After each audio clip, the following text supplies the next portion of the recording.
AMWAP 13. Wow. 13. Dang. It's a lot. We're in the remote Zoom studio. Derek Bell, Lyna, myself, delivering episode 13 to you with Tommy Enright from Black Rabbit Farms and from the National Farmers Union, and all things advocacy, DJing, and local food. So I'm pretty pumped for this episode. I I've got the a lot of the farming local food episodes on the podcast. I've done the seasonal and fun tour workshops with I forget eight or nine. I apologize to all the farmers that were a part of it. It was 8 or 9 different farmers. We did a seasonal meal prep workshop for the health and fitness world last year, which was a lot of fun, a lot of work, and a super fun event for a lot of people. So kind of bringing the idea of regional small scale food production to the forefront of that world, because right now, especially in COVID, safer at home, we're kind of seeing the dangers of this super monopolized large scale food production and the weaknesses when one piece of it gets shut down, closed off from the rest of it, right? We're seeing a lot of waste and potential food shortages all over. But here in central Wisconsin, Stevens Point specifically, we are fortunate to not see quite as much of that as you're seeing in other places. So we're excited to have Tommy on, and we're going to dive into that and, yeah, all things remote life. So, Tommy, thanks for joining us. As Derek was saying before the podcast, he wants to start with your urban exodus. So if you want to do a quick and dirty background of who you are, where you grew up, and then how you've found yourself in this role as local food farmer advocate. Sure. So thanks for having me, by the way. I'm Tommy Enright. I'm one half of Black Rabbit Farm in Amherst, as you said. Do you want me to talk about what my farm is before going back to the urban You beginnings? Or? Sure, we can dive into Black Rabbit Farm and then we can go back to the urban exodus. Yeah. So Black Rabbit Farm is a very small 6.5 acre, very diversified farm here in Amherst. We do chickens, turkeys, rabbits, sometimes pigs, and sheep on pasture. And then we have 2 high tunnels where we grow vegetables. We have a small greenhouse. We have a small apple orchard, berry patch, and then a 1/8 acre garden. But I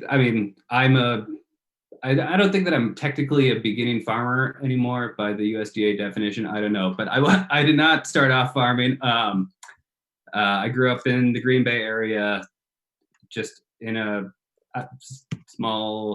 in a suburb of Green Bay, and went to school in Milwaukee. Met my girlfriend, future wife. After undergrad, we moved to Seattle, Washington.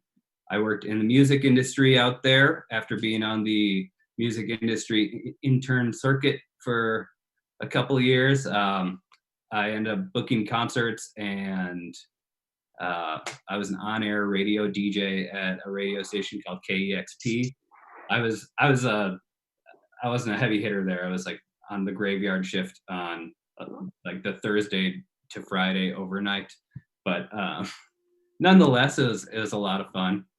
And at some point, I had seemingly achieved my dreams of working in the music industry, and ended up moving to central Wisconsin to start a small farm.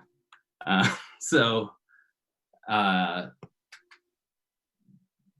yeah, it was a bit of a change, a bit of a huge change. But my wife and I had gotten married. We'd gotten more interested in local food, where your food comes from. There are a lot of farmers markets out there. The local food movement. This was 2010 to 2012, like the local food movement was like really cranking out there. And we wanted to grow, or we were concerned about where our food came from. We wanted to grow it ourselves. We couldn't afford any land out there. So we, and we were getting tired of the traffic too. Like, and it's only gotten worse. So Amazon has taken over all of Seattle now, and it's pretty thick with people and stuff. So so we decided to jump ship, move to central Wisconsin, where my wife is from, and try our hand at farming. I like it. So, Tommy, are you familiar with the work of like Wendell Berry? Oh yeah, yeah. So, in Unsettling America, he talks about the idea of how we're like super specialized, super specific. So we focused everything into tiny little minute camp separating all of life. And he brings back the idea of, in order to truly live healthy, sustainably, there needs to be this idea of life, work, and what was the other thing I had down? Activity, or what you do as all being interlinked. And so I think kind of what that resonated with what you're talking about. You're coming back, you're starting this family, you want to learn how to work with the land, not just take from it. And also it becomes this new part of your identity, right? Like you're taking all of these passions, these disciplines that led you to where you were in music and things that you're interested in, and now you're adding in this knowledge and this learning from eating from the land in which you live, interacting with other life forms, being the livestock on your farm. So it's a pretty cool story. I really love it, and I every time you and I have talked, last time I had you on the podcast, we talked how you had this farm and you were kind of getting started in the health and fitness part of your journey, and you were the fad foods, the quote unquote healthy foods, and you weren't eating what you were growing at your farm, and then you realize you're like, wait, this is like the leanest, the healthiest protein right here. It's not what's being shown in health and fitness magazines, but this is like way better for me. It's from the land. This is like what everyone should be eating. And now you're like super jacked farmer guy, and you're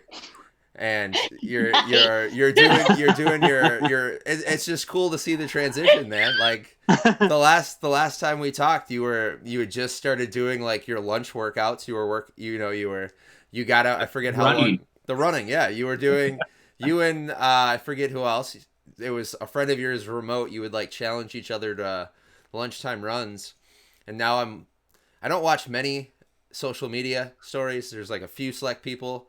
And I dig all of your remote workouts where you're either dragging your family into it or just like random post-workout things you post. So I appreciate that. And it's been cool to see how you're putting in all the pieces of this, passion for life, the advocacy part of you, the farmer living from the land, and now like super jacked fitness guy. So it's been fun. Yeah, thanks. I think one of the things that I've really been focusing on, since that kind of started to bring me into this, but then since we last talked, was really focusing on this work life, this balance that you're talking about, work life, nutrition, everything. Because I do have an off farm job, and my wife has an off farm job. I have 2 kids, 5 and 3 years old. And then fitness is kind of my hobby, I guess. And then the farm is like my other full-time job. So, so I really like just look for ways to make that all work together, and make it gel. And sometimes the lines blur a little bit, but I think that it comes together in a nice picture, and it kind of like the things complement each other. Mm-hmm. Yeah, that's awesome. You know, like the fact that they are blurring is, you know, is a good thing as long as we're allowing those blurred lines to be good stress. You know, it's not going to be all sunshine and rainbows, but at the end of the at the end of it, you know, maybe that stress, whatever wherever it is, it's blurring. It's some kind of positive force that you come out on the other side stronger, you or your family or your business.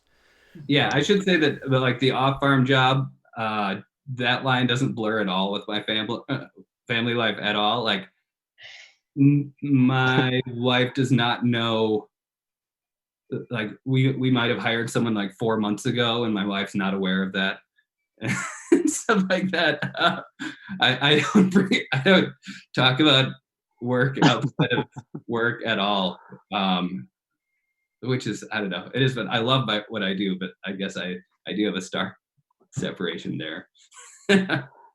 Well, I know when you say work-life balance, so that's in the wellness field, like that's a phrase that has been around for ages. And recently I was talking with the guy who's Brian Luke Seward, he's like the godfather of stress management. And for years, his stuff seemed on the outside of the field. Like he knew where that place was, but he was often talking about the emotional pieces of us and putting those together and developing stress practices and meditation and mindfulness. And a lot of those were not they weren't widely accepted. They were common, but they didn't have the same reputation as the scientific pursuit of health promotion. And so when you talk about work-life balance, like there was always an argument. I had this argument for years about explain that to me and who has it. Just explain to me who has balance, and then I want to meet them because I'm not sure they really do, or they're hiding it. Yeah. So he talked about it in terms of work-life harmony. And just that one change of word made so much sense to me. Like you talk about, you know, and I think when you and I first met and I learned a bit about your path, I think deep down there was a little bit of like brotherhood I felt having traveled and journeyed somewhere and thought, man, this isn't really what I need to be doing. And then go find that and go on that search. And I make no secret about loving Joseph Campbell, and I don't mind hiding in the forest for a while to rediscover myself. But I think those are the keys to getting in tune with who we really are, who we want to be, and then that those weaving and connection points of all of our life do come to one center, and we're not left with 2 or 3 centers stretched out over different parts of our life. But your work complements what you do on the farm. Even if you don't talk about it much at home, that's okay. Yeah. I don't talk about wellness much with my family, but my wellness job does complement everything else I'm doing and a bunch of other different pursuits. So I have that. I understand philosophically where you're coming from. And we've always talked about this, and the whole fitness thing is it's such an important piece and place for us to help manage the rest of our life. And it's like if you remove that 1 hour of exercise, you're removing more than 1 hour of exercise. You're removing 8 hours of stress, 12 hours of anxiety, maybe a few hours of bad nutrition. Like you cannot escape the need for that kind of piece. And so when I see someone getting after it and they're hustling as much as you are, then there's an automatic feeling of respect. Like Tommy knows how to do this. And I would need to learn more about his farm and his practices and all these different pieces because of watching how that has all these pieces come together like you're talking about. And I think that's one of those really beautiful things about life when you start to get to the process part, is finding that peacefulness despite, and not looking for balance, but looking for harmony. And to me, those are 2 different things.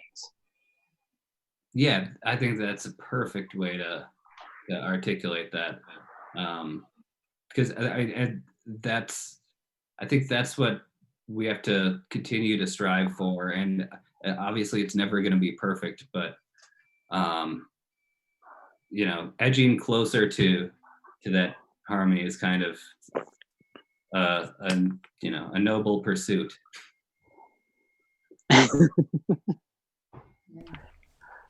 I know Lyna likes to talk about that stuff too. I do.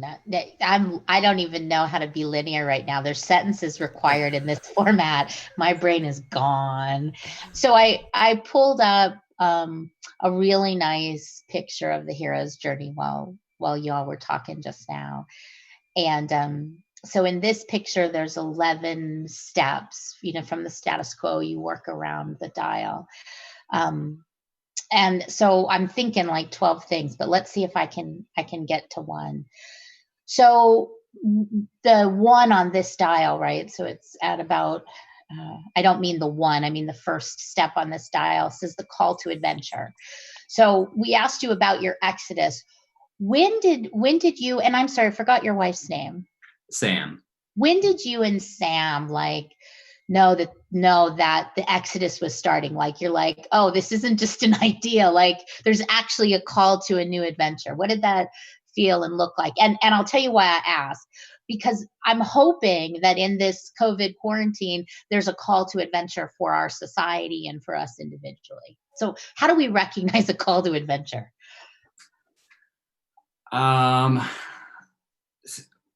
When we decided, or when we started to decide, like I was sitting at a desk from 10 a.m. to 6 p.m. every day, you know, working on booking shows and stuff like that, and then at night I would go to concerts or whatever. But then one weekend we went to Smith Rock in Oregon and went rock climbing. And well, I should back up. When I was sitting at my desk, I would like just daydream about being out in nature, in, you know, living in the mountains, homesteading. You know, it's easy to like, that's so cliche, but here we are. And we were, so I would daydream about that a lot.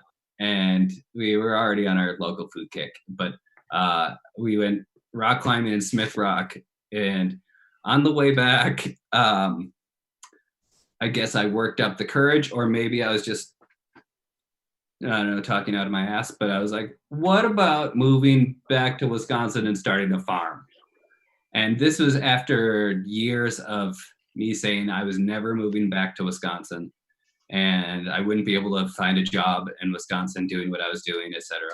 And she was as surprised as anyone that I pitched that question, and that kind of got the wheels turning, and it just led into a serious yet very exciting conversation about what that would look like. But it was 2012, and by now some like I remember vividly the feeling, but the actual conversation is a little lost on me. But I remember it kind of being like a shot in the dark. Mm-hmm. I am so excited. So on our skill building list, the first thing that might be a clue that we're at the call to adventure is we're talking out of our ass. And right, I love this so much, because it really is that kind of, you're saying the crazy stuff out loud, right? And I love how you described it as, you can't remember the argument, but you know what you were saying, the narrative, but you can remember how you felt, right? Mm-hmm. You said it was serious and exciting. Yeah. That's amazing. Yeah. But then we had to address the fact that I didn't know how to farm. Nice. I think we've just moved across the dial. So we're at number 4 now, called the trial. Can't farm. Yeah. Yeah, I did have to, like, we recognized that right away. So I was like reading a lot of books, and I got an internship on an organic hog farm just north of Seattle. And I worked at this like urban farm supply store for people who had backyard chickens and rabbits. So I was like trying to learn, but still when we got the farm, there was still a huge learning curve. So it's not like I knocked that out of the way or anything. Tommy, I want to dive into this for a quick. So we're talking about the hero's journey, the talking out of our ass, the trials. Now that you're working on a fraternal, now working, doing fraternal family from home. All right, fraternal Operation Family. Is that what it? Operation Fraternal Family. Yeah, there we go. There we go. Doing that from home, but you've jumped into the fitness world where fad diets, buzzwords are everywhere, right? Superfoods, organic, when people really don't know what that means. The word GMO is tossed around a lot. People not completely understanding what that is. So there's that world. And then here I think we're blessed with a great community where a lot of people have a great understanding of the importance of local food, or they're starting to. They're like, local, awesome, love that word. Food, we all need it, right? You got to eat. And then there's the next step of like maybe a CSA share and truly understanding what that means. Like, you're investing in your local farmer, even if there's a blight and you don't get a single scrap of food. Like, you just believe in the idea of local food shed, right? Like that's the true meaning of CSA. Not when something goes wrong and then people complain about a CSA. They're like, oh, well, those weren't like the grocery store equivalent.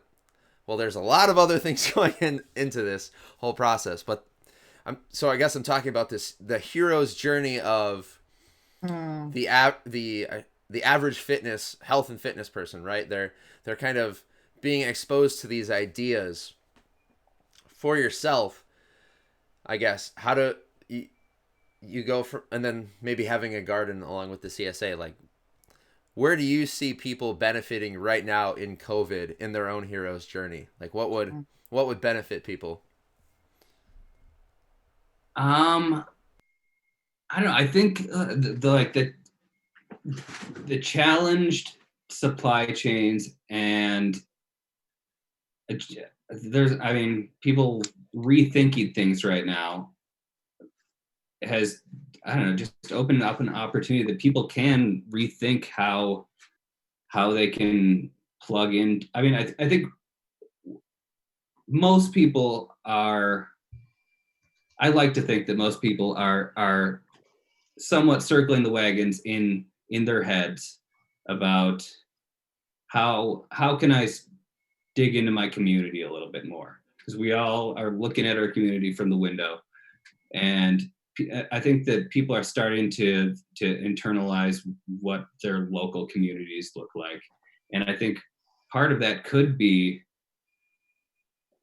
attaching themselves to local food a little bit more, because we are spoiled here in central Wisconsin as far as our food options. I mean, I have a friend in northwest Wisconsin who lives in a very rural area, and she said, okay, I'm looking online, and all these Stevens Point people during quarantine are like looking at how they can make their lives better, and people are stockpiling ammunition,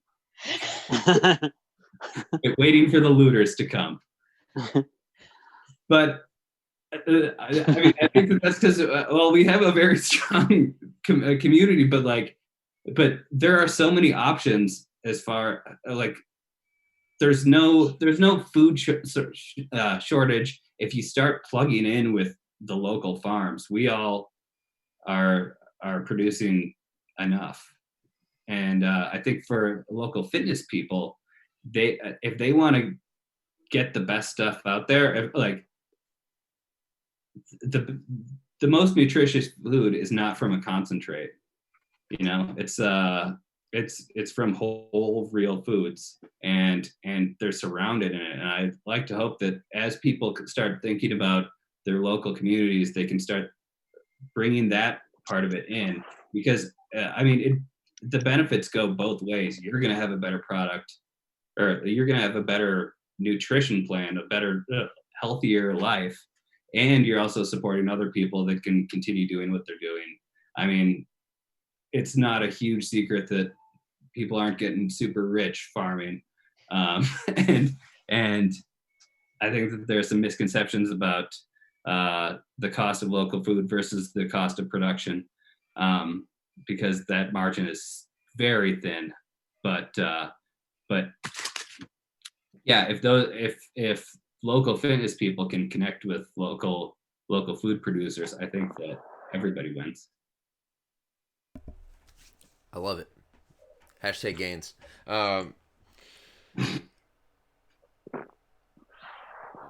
What are maybe we can like we're talking about Stevens Point, Central Wisconsin. We're a bit spoiled. I had Will Schulze on the podcast with my friend Annie Wees, who's a dietitian. We were kind of breaking down what's going on with the dairy world right now, especially like in Wisconsin, looking at commodity foods, especially like in schools. So dairy products aren't being purchased like they normally would by the schools. So obviously there's this huge lump of product not being bought that they have to do something with, because there's more coming through the channel, right? There's still milk flowing in from upriver, if you will. Yeah. Can you do a quick story of what's going on nationwide when it comes to food shortages for people? And then maybe we can backtrack that to food monopolies, that whole system that we've invested in. You know, it's not like it magically appeared. It was supported by consumers, by voting, by business. And then we can come back to why we're as spoiled as we are here in Stevens Point. Sure. So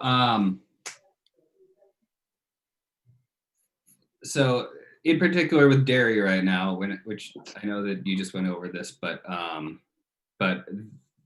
there's a couple things happening. First of all, there's an oversupply problem that's been pervasive through the industry for years now, and that's why prices have been in the tanks for the last 5 years. And I think since 2003, Wisconsin has lost more than half of its dairy farms. So we went from, I don't know, I'm not going to go over the numbers, but we're in the 8,000 range right now. And so what we've seen is there's this oversupply problem. And right now, with all of those contracts being cut, farmers are having to reluctantly dump milk. And what's happening there is that like the processors can only store so much. And you know, people are like, why aren't you just giving that to a food bank? But it still has to go through a processing chain, and a lot of these processors, if you're giving it to a restaurant or like a food like going from a cheese processing plant to some place that makes pizza, you can't. It's not easy to just flip your production from bagging 50-pound bulk bags of mozzarella to branded 1-pound bags of mozzarella that you can sell to a retail store. So there's a huge bottleneck right now. And those bottlenecks are happening throughout the country in all different sectors of ag. We're seeing like the processing closures there are at least 3 huge processing closures for like pork and beef, and you know, we have JBS Packerland in Green Bay that had a temporary closure. They self-closed on April 26th, and we'll see if, because of the executive order, they'll have to reopen or not. But you know, that led to the explosion in Brown County. But like I said, consolidation is huge across the board in all sectors. Like beef, in the beef industry, 85% of the market share is 4 different companies. In the pork industry, 63% is 3 different companies. And this like, it's considered a monopoly or an oligopoly if you're over 40% concentration. So we're like way past that. And it's led to a concentration in processing plants. So when a huge processing plant like JBS is this Brazilian company that does meat packing. If a JBS processing plant shuts down, so much of the volume goes through that one thing that it just totally disrupts the entire system. And yeah, so that we're seeing a lot of that. This is the problem with any time that you get extreme amounts of concentration. So that's something that, like, at my job, my off-farm job is at Wisconsin Farmers Union. One of the things that we have really taken aim at recently is monopoly power in the food system. And we actually recently released a 7-minute video on our YouTube channel about monopoly power in the food system, featuring some central Wisconsin farmers. So it's kind of cool to see that. But yeah, it's getting crazy. It's to the point where COVID has kind of shed a light on how bad the problem is in agriculture. Of course, it's pervasive in all walks of life. You have even Amazon is a monopoly in itself, and they are getting into food by their purchase of Whole Foods. So who knows what's going to happen there.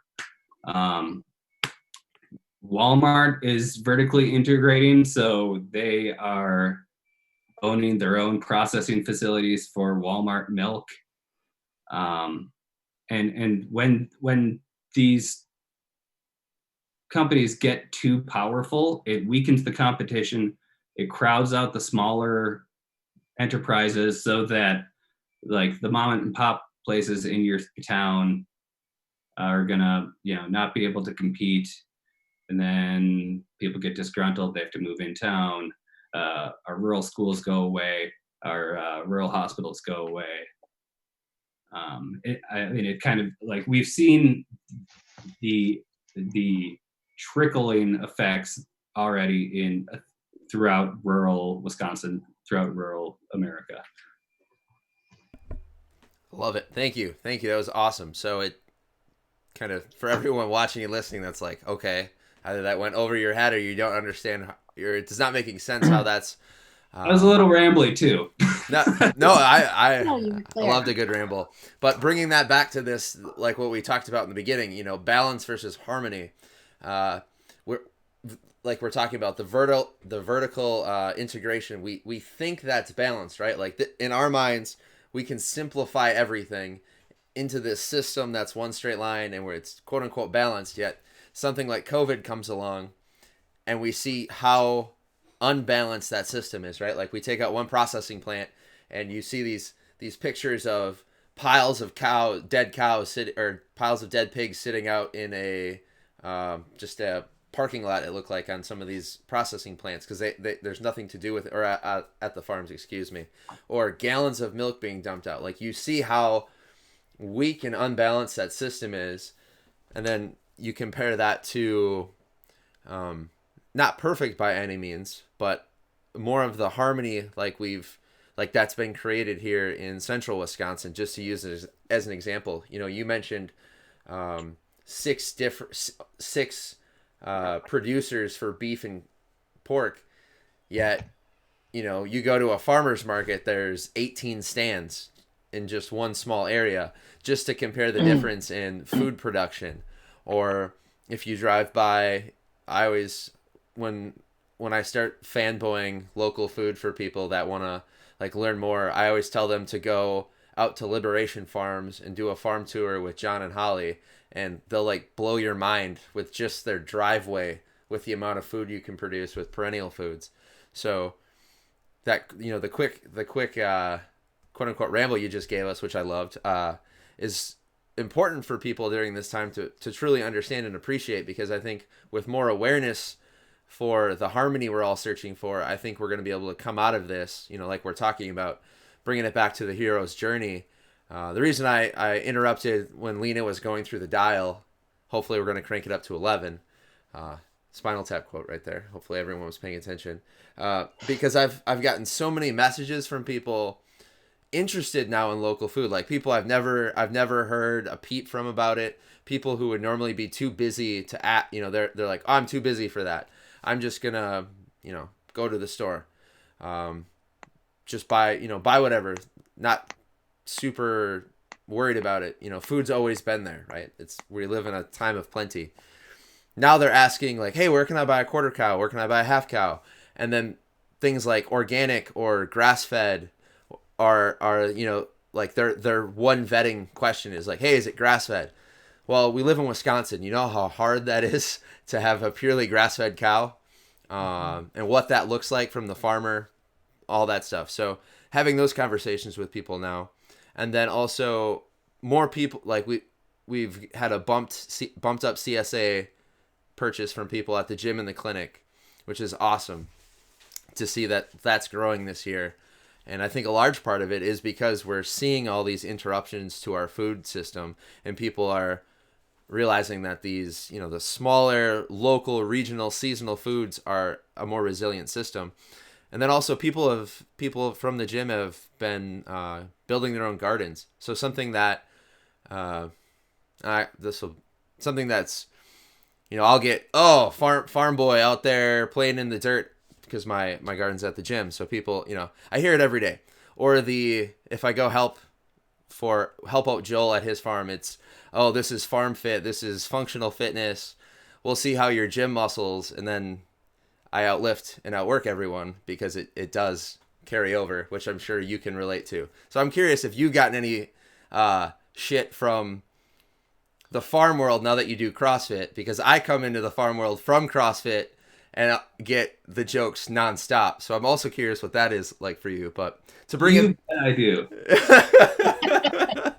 So to bring it back, I'm gonna hand it back to you and Lyna, talking about the hero's journey and cranking the dial.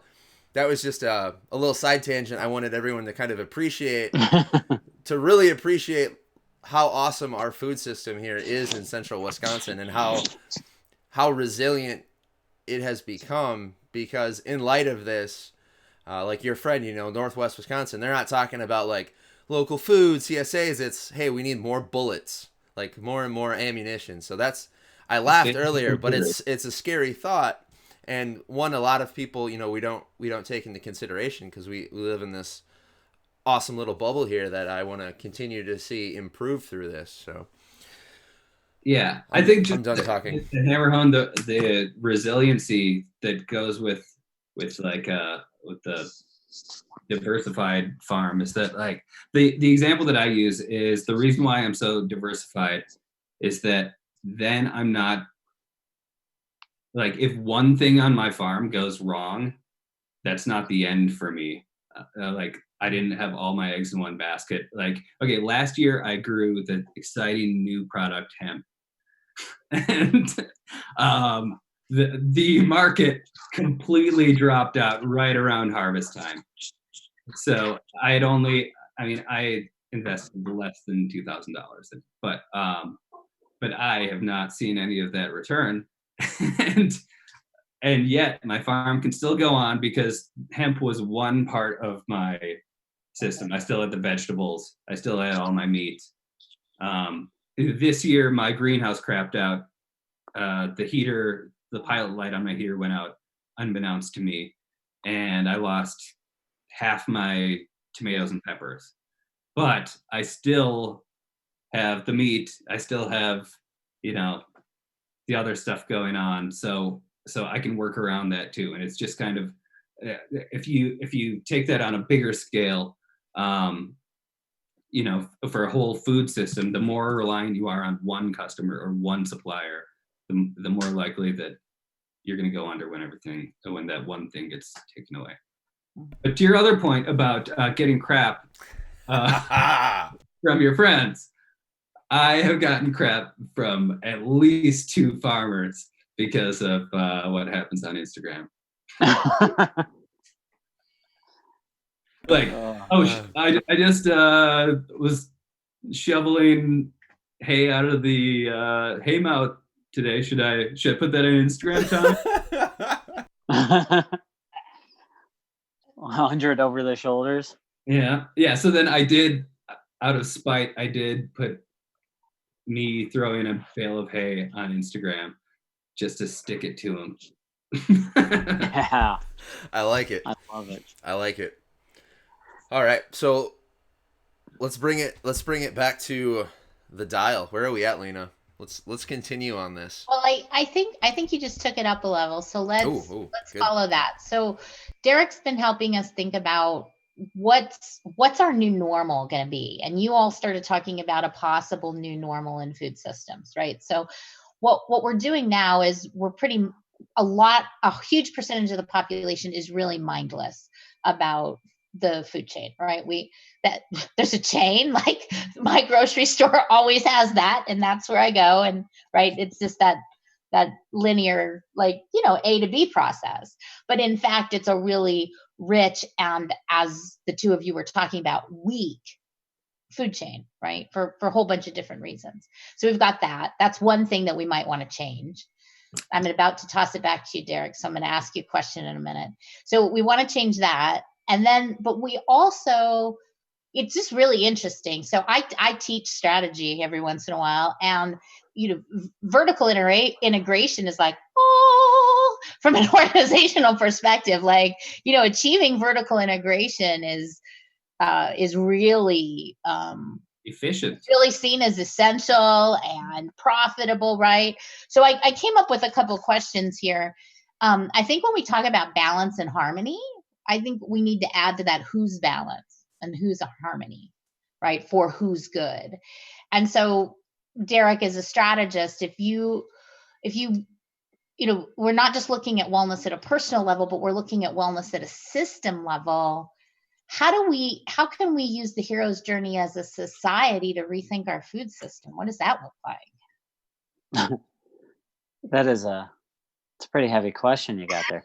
And I think, so there's a couple of things Tommy was talking about, and I think this is where we are, and I feel like this is where we are in a lot of ways. So, and Stephen, and there is something here, and Tommy and Bill can definitely speak to this, but the word spoiled about food here, I don't think really defines it. It's that we're so rich with our resources that we don't understand what other communities might be going through, and yet it's weird because we're not too far from some food deserts, like here in central Wisconsin. We don't have to travel too far to get to parts of Wood and Adams County where you have farming, but you also don't have, I know from my public health studies is you have a lot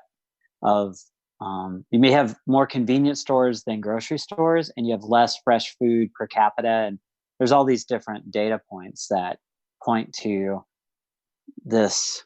There's this really wonderful world we live in Stephen's point. But then I talk to people who live in, say, Texas. They don't know what a CSA is. Like, I don't even know the definition. And so we have this experience living in this system where we're at one part of a continuum with our resources and also our language and our expectations and our ideas about the design of the food marketplace. And I mean, Tommy can go off probably on this one, being part of the Wisconsin Farmers Union. So when he's talking about corporations, and then that we hope that this is an opportunity where you have people that are doing more personal farming, you have people that are buying more local, hopefully. I mean, I hope that's the case where they can, again. So it's where can they get local grown food, fresh foods. So maybe farmers markets will benefit across the board in this type of environment, and that would be really wonderful to see. However, when we start talking about the big economy and for the consolidation and the few amount of large corporations we have running things, here's my concern, is that the benefactors of assistance from our government and other sources might be those large farms or those large production group, those large conglomerates of how we get most of our food. So while locally, and here in Stevens Point, it may be the case that all the farms locally are going to benefit because there's going to be more people wanting food, fresh food, and we can get it. That's not the case if you travel a little out of the upper Midwest, really. Like you get out into the Great Plains of Kansas and go into Oklahoma and Texas, and you're talking about this isn't the environment. And there is not a rich, there may be small pockets of it in certain areas, but it isn't as wonderful and bountiful as we have here. So in the big picture, my concern is that while we shine a light on it, I don't know how far that light will shine, first of all. And second of all, I don't have the level of trust in repairing and opening the system. So by repair, that doesn't mean fix the bigger parts that are broken. It means bring the smaller parts that are better at this end. We're not really good at that. Like that is not something that falls into the American capitalistic model very well. Is the plight of the smaller units who are better, more efficient, and have more ethical standards. Like those, we see that in some degree, but it's still likely in a year's time are we still going to look at like 2 major meat producers or three large pork producers? Like are we in a state now where because of the current failure it will break the system, or is the system going to reinforce itself? And then what other factors start to come into play? So from Tommy's perspective, I'm not even worried too much about vertical alignment in my systems thinking. I'm thinking of like kind of like these loosely coupled systems of really, really wonderful things going on, but they're too small and too distant to really help each other end up really taking the marketplace or the market share enough away from the larger conglomerates that are likely the biggest problems in an industry I'm not the most familiar with, but I'm just thinking systems wide. So what might we say and what can we do, or even at a local level, anyone listening, like what else could we possibly do to help the plight of making sure that this light continues to shine? Oh, on a local level, because I was going to go big. And you can go big too, buddy. You go big. Like big. You're right. Like for kettlebells are getting bigger. For people who are, at the end of those supply chains where you talked about, where there are more convenience stores than grocery stores, etc. There does need to be bigger systemic changes at the top in the form of antitrust enforcement, where we are breaking up these larger conglomerates, which will geographically diversify some of these operations. And also we need to diversify supply chains, like distributors, so that there are more options for smaller producers. The more smaller producers, the more they're putting more money into their own economy, or like they're getting more money, they can put it back into their own smaller economies, and then we can start to build up those smaller economies so that people can start having like the farmers markets and stuff like that, but also just people do have those resources, because not everyone is going to buy from a farmer's market. And I think that it's naive to think that people aren't going to get food from the grocery store or the convenience store or whatever. So it's really that you also have to look at at antitrust enforcement, which has slipped significantly in the last 40 years. And we have to get back to that, which actually people are starting to look at, like Senator Baldwin and Senator Josh Hawley just put out a press release that they want to look into consolidation in the meat sector. And that's like a good first step there's more than just meat, obviously, but people are starting to shine a light on that a little bit more in light of COVID. Yeah, I think that's good. I am so I'm just thinking about my own path, right? So I graduated high school in a small town in Iowa, and then I couldn't leave fast enough. And so I went and lived in the Chicagoland area for 20 years. And like I loved not growing stuff. I loved going out. Like I loved plastic food for a long time until I got sick from plastic food and from my work and travel schedule, all those, right? Like I totally embraced the consumerism and the fast lifestyle, and it was really hard to be human in that, right? And it was only being sick that brought me back to being human. And so just like I grew up learning how to cook like my grandma did, like a nurse who served in World War II and who also ran a farm kitchen. So, you use that bird to first you put it in the crock pot and you make the chicken for the dinner, and then you take the carcass and you make the soup, right? And then the meat that comes off of it makes another 2 meals. So I learned how to cook that way. I forgot it all. So I had to learn how to cook again. But I had to learn how to cook in ways that I could cook for my busy urban lifestyle because I hadn't made my exodus yet, right? It was years, right? It took me years so for now, I would say that my roommate Karen and I are like deeply committed to buying locally. We buy from everybody we can. We call, the big stores, we call them Disney. There's only a couple things we have to go to the Disney store for. But mostly we're off, right? We're not addicted. But even when people come into our house, they can be pretty uncomfortable with that if they're not living that lifestyle, right? Like, so what Kirsten, Karen's daughter, has said about our food, it's like if she comes in and she opens the refrigerator, she's like, I've never seen so much food that you can't eat. Because it's not prepared. You have to do something with it. It's all the components. So for me, I feel like dealing with components is probably my biggest journey. And then when we made the switch to eating seasonally, right? Like, and then meaning so that we could always get stuff locally. I don't know if that's making any sense, but frozen assets like changed our lives.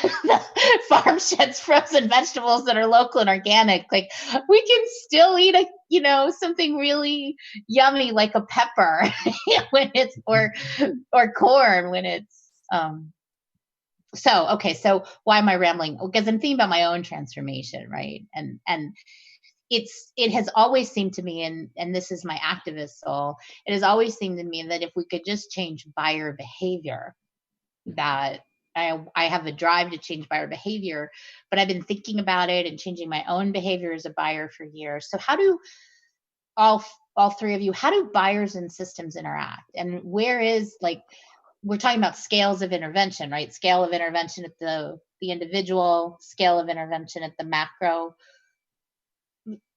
How do we do that? How do we make a new normal? What's the balance of intervention look like? I mean, I think you have to meet people where their values are. Because what you're describing, like the food that you can't eat, that is a lifestyle adjustment. That is a time priority shift. Yeah. That a lot of people, if you're working 2 jobs or you have kids or whatever, that people aren't necessarily going to jump into a priority shift like that unless it's a value. If like local food became a value for me. Good stewardship of the land became a value for me.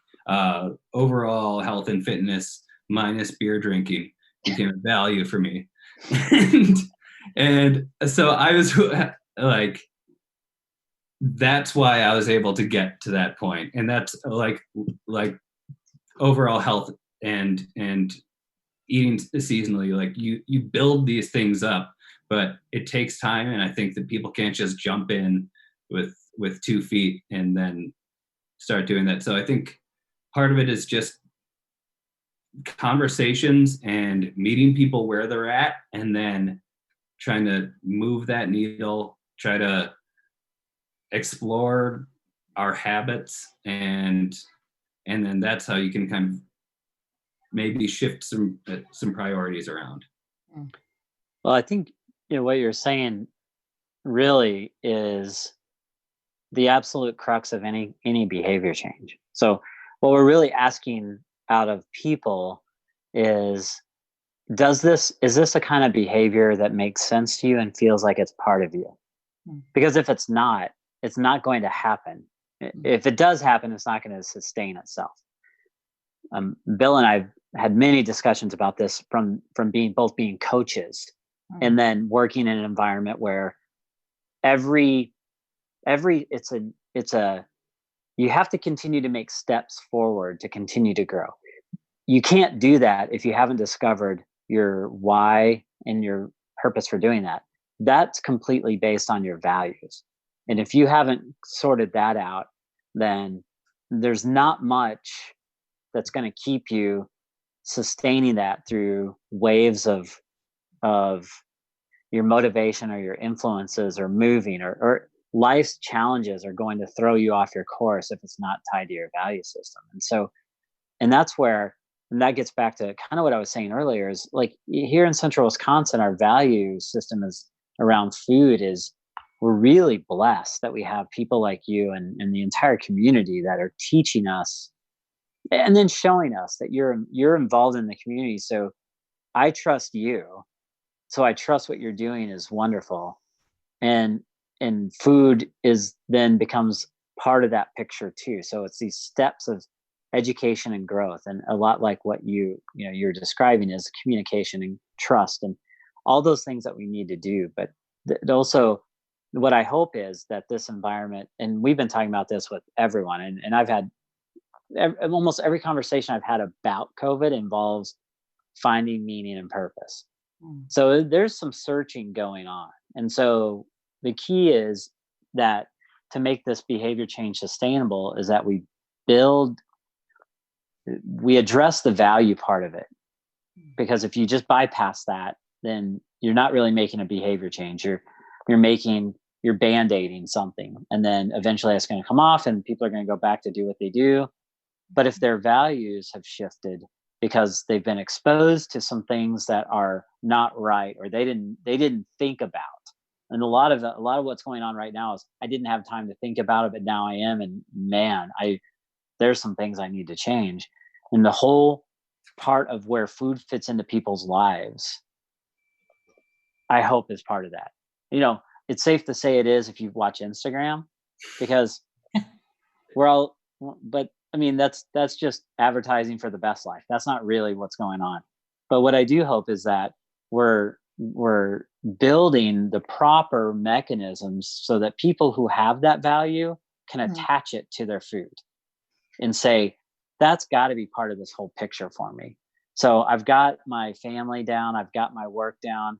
Now I need to make sure my food is also reflective of that. And I think that's what people are trying to tune into is the value system. And so all these different parts, fitness and food and health and spirituality, and like the whole process of finding ourselves has gotten a lot deeper under the duress of COVID. So I think you're hitting it right on. And that ties exactly, every behavior change model hinges on what the values of the person attempting to make the change looks like.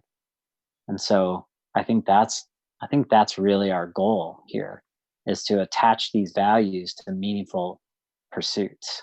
Yeah. And now we're back at the Exodus story, right? Because everything we've been talking about now is about embracing a value shift. That's where Tommy started. He had a value shift. And so, he talked out of his ass and he gave it a shot, and they questioned it and experimented. And I think that's the same thing you're encouraging us to do from a behaviors change perspective, right? Is to embrace those value shifts as they start to emerge.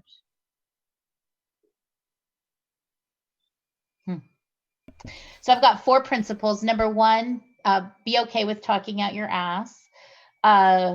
2, where's 2? Oh, 2 is in your search for balance and harmony, ask who's balance and who's harmony. 3, pay attention to values and particularly in times of change. And number 4, this is a time to rethink how to dig into our communities. Or rethink how to dig into our communities. That's a pretty darn good list of things to do. So it brings me back to the dial, Tommy, and point number 7 is treasure. So what are you, in our present predicament, what are you treasuring? So I know exactly what I treasure right now, and that's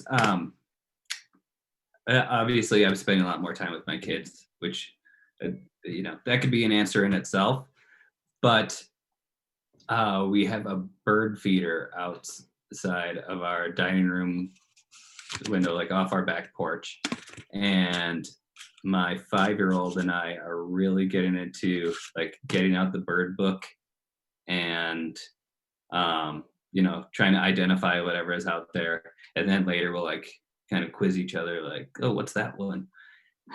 And we can do that at any time of the day. Like an interesting bird comes along, we can just like, I'm working from home, I can just put that aside, like bird. And that's been just, it's just another little aspect of life that maybe I would be too busy for, or he'd be at school or something. So that's been just fantastic, and it's caught me off guard how much I'm appreciating this, that one specific thing. I love it.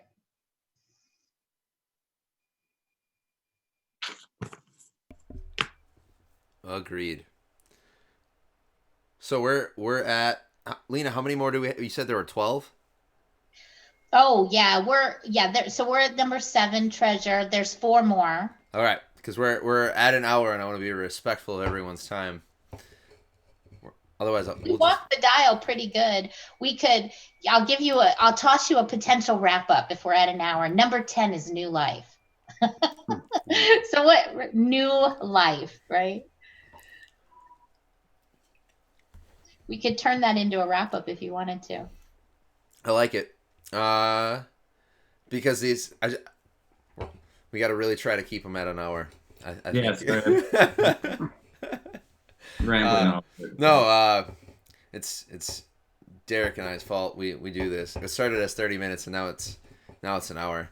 The full wide. Yeah, the full workout, exactly. But I'm liking where this is going. So yeah, as a wrap up, the idea of new life, we kind of talked. So when we had Adam Gruhl on one of his new songs is The Way Back, and we talked about it not in the sense of going back to the old normal, but finding our way back to what we value, what we appreciate, what we love, what we want to strive for going forward. I love the idea of that as a wrap up on the old dial. So Tommy, what does that mean for you? What does that look like? Well, okay, so I live on a farm. I mostly work from home anyway, so my life hasn't changed dramatically since quarantine, since COVID. But it in other ways it totally has, no physical contact with a lot of people, etc. But right now our greenhouse has a whole bunch of new life in it. It's my favorite time of year. We have all these plants growing. It's green, it smells good. And in many ways, that's like the new life part of every year. So that's kind of the same. But I think on the other side of that coin, moving forward to get what Adam was talking about, I think I am going at it with an entirely different perspective than I did. I mean, community, local food, et cetera. Like obviously, you know the importance of local food, et cetera. But as I said before, people are circling the wagons right now, and more than ever. And people are talking about community. People from unexpected places are talking about community. And I'm excited to see what happens as we move out of this and move forward. I like it. Derek, anything you want to wrap up with Sir Tommy here? What do you got for What do you got for him? Lay it on him. Lay it on thick. Tommy's done such a good job, and I think we easily jumped right into a hero's journey podcast that we didn't think we were going to, but how could you not when you got Tommy here? But I think that, you know, like the way, when we talked to Dan about the way back, and it felt like a year ago now when we had that talk. We were just kind of settling into quarantine living, and we've exhausted one order. We're into the second one. States are loosening up things around, and it seems like we're in a far more disjointed place emotionally and mentally, but there's also been a lot of definition. So one of the things that is deeply personal for me is, you know, I coach soccer, and that is a central value system to me in a lot of ways. And my son, as a 7-year-old, is learning the game, wears soccer jerseys every day. My daughter plays, my wife plays. It's something that's a part of all of us. But right now I should be coaching his team.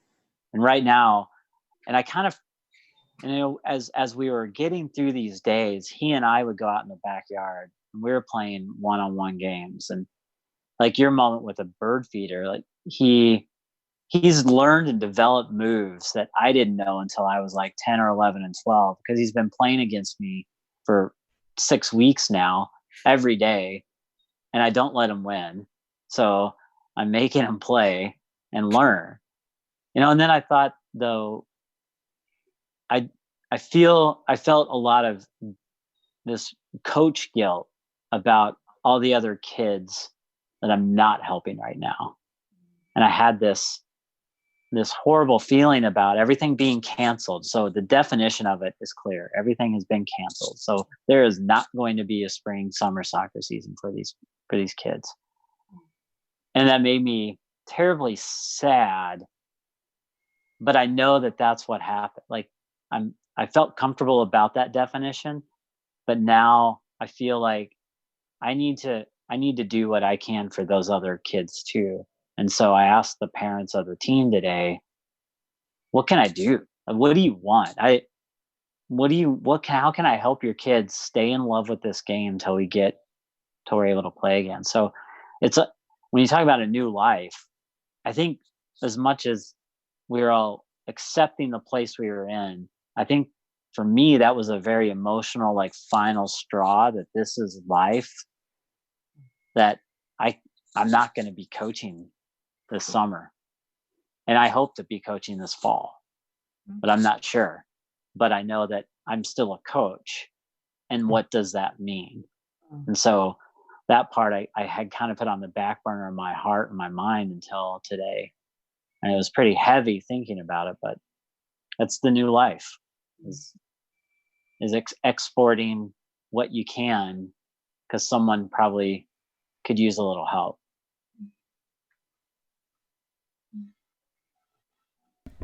I love that. Yeah, that's, as a fellow coach, that definitely resonates. Missing out on all the in-person energy in the groups and spring, summer, just like in the garden or the farm or out in the woods. Like this is typically like an awesome time at the gym. You get to pop open the big doors. You're outside. For a lot of people, it's the first time they've really they're getting back outside since, fall or early winter. Talking about food and coaching, for me, the there was like an athlete that recently, when they started at the gym, I always ask a food question, like, what's your favorite breakfast? And Lyna knows some of my other reasons behind this question, but really it tells me a lot about where a person is at with food. So if they're giving me like the stereotypical like health and fitness bro breakfast, then I know this person is currently stuck in diet culture, which is a very shitty place to be. So if you're watching or listening to this, and that's you, like you feel like you need to do this diet culture thing all the time to be healthy, I'm gonna tell you right now that's not true. And to see them now, they just had a bake sale using their grandma's recipe. They were giving away these cinnamon rolls from their grandma's recipe. They sold over 130 of them, raised over $400 for a local family to buy a van so they can have it be wheelchair accessible for their daughter. But fast forward to when she started, I doubt she would have made those because she thought that was quote unquote bad food, right? So through this whole process, and what I loved about this episode is we're telling the story of food, right? Like that's a huge part of Seasonal AF. It's a huge part about what I love about all of our local farmers. They all have stories, they all have families, people that are different, and that shows in what they offer, right? What they bring to the farmers market. And seeing this athlete of mine go through this transformation on how they identify with food, going from not trusting it, thinking it's bad, there's bad food, they're cheating on their body or doing all this kind of crazy stuff that you see in diet culture, to embracing it, doing a ton of these workshops with me, then going on to actually bake and sell out of Cafe Adelante that John and Holly own from Liberation Farms. They bake there, and then going on to telling this story, using the food for good, right? And celebrating food, celebrating the idea of it, has been pretty cool to see. So kind of to shed a little bit of light and positivity, because I know what Derek shared is pretty heavy, and I feel you, Derek. But it's been cool to see that kind of beauty come from food during this time. So yeah, Lyna, what do you got for young Tommy, the hero? Tommy, it's been so fun getting to know you a little bit better and hear your story. I'm just so grateful for the food that you and your family produce. It whenever we have an opportunity to eat your good stuff, we love it. I also want to thank you for the image of the new life and the what's going on in your you gave me a scratch and sniff visual at a time when my most pervasive question has been, I'm just trying to figure out what the new future is. And I liked your scratch and sniff. It was good. Thank you. Yeah, well, thank you all very much for having me on as many hosts as possible. Haven't done that yet. It's hard being friends with you guys and not being like sass the whole time. Haps. But yeah, I mean, I could talk to you all for another hour, but we should be respectful of everyone's time and the viewers' time. Awesome. Well, Derek, you gonna say something? I was just gonna go, Tom. I gotta go lift some weights. Yeah, gotta bro out. Tommy, as something too we've been talking about, we didn't get time to today. We can maybe finish with that. But as a business owner, as a husband, father, you're prioritizing your fitness. There's what are some things you want to share with people? How do you stay motivated through the waves that we've been talking about on the podcast? Just maybe some actionable motivation or ideas for people. Maybe some mindset shifts before we leave. Sure.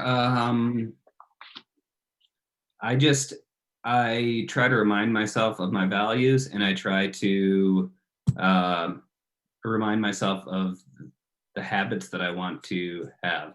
And I mean, I recommend Atomic Habits to everyone. I talked to, because it was like a huge influence on me as far as the power that habits can have on us. So yeah, values and habits. That's how you progress. Awesome. I love it. Well, Derek, Lyna, thank you so much for another episode. It's Thank been you. fun. Tommy, thank you, sir. Everybody watching and listening, see you later. Yeah, thank you.